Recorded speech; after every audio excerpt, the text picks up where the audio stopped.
రైతన్నను చెయ్యి పట్టుకొని నడిపించడం సాధ్యమేనా? గ్రామాలలో దళారీ వ్యవస్థ తీయడం సాధ్యమేనా?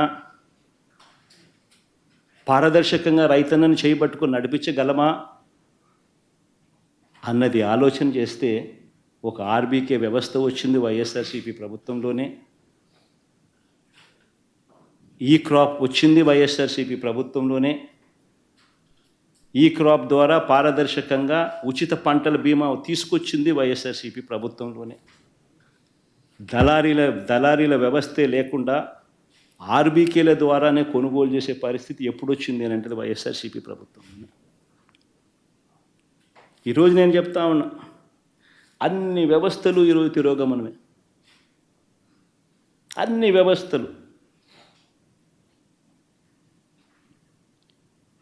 ఈరోజు రైతన్నలు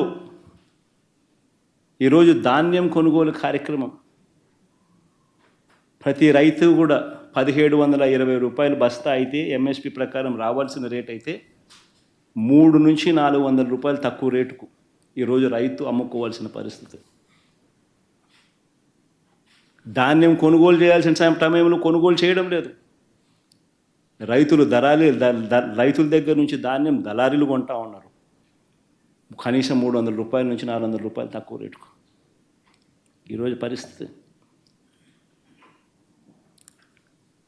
ప్రతి క్వార్టర్ అయిపోయిన వెంటనే ఫీజులు చెల్లించే పరిస్థితి. విద్యా దీవెన నుంచి వసతి దీవెన నుంచి ఇప్పటికీ 3 క్వార్టర్స్ అయిపోయినాయి. 4వ క్వార్టర్ ఈ డిసెంబర్కి అయిపోతుంది. జనవరికి వచ్చేసరికి 4 క్వార్టర్ల ఫీజులు విద్యా దీవెన డబ్బులు పెండింగ్ బకాయిలు. పిల్లలను కాలేజీలకు రానివ్వడం లేదు.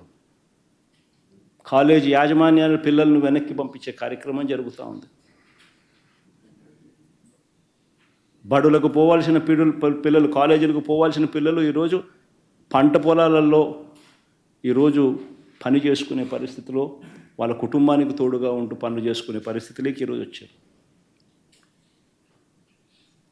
2800 కోట్ల రూపాయలు విద్యా దీవెన బకాయిలు, ఫీజు రీయింబర్స్మెంట్ బకాయిలు, 1100 కోట్ల రూపాయలు వసతి దీవెన బకాయిలు, ఆరోగ్యశ్రీ బిల్సు నెట్వర్క్ హాస్పిటల్స్కి ఇవ్వాల్సింది మార్చి నుంచి పెండింగ్. 2200 కోట్ల రూపాయలు దాటాయి బకాయిలు. ఆరోగ్య ఆసరా ఊసే లేదు.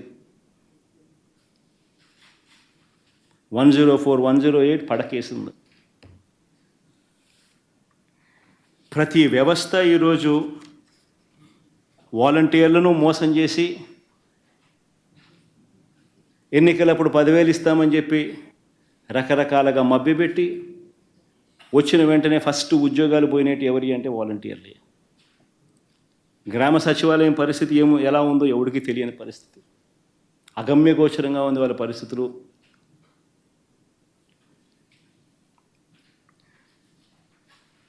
ఈరోజు ఇంత దారుణంగా ఉన్న ఒకవైపున వ్యవస్థలన్నీ కూడా దారుణంగా అప్పటితో కంపేర్ చేస్తే దారుణంగా వ్యవస్థలన్నీ కూడా వెనక్కిపోయిన పరిస్థితులు ఒకవైపున కనిపిస్తూ ఉంటే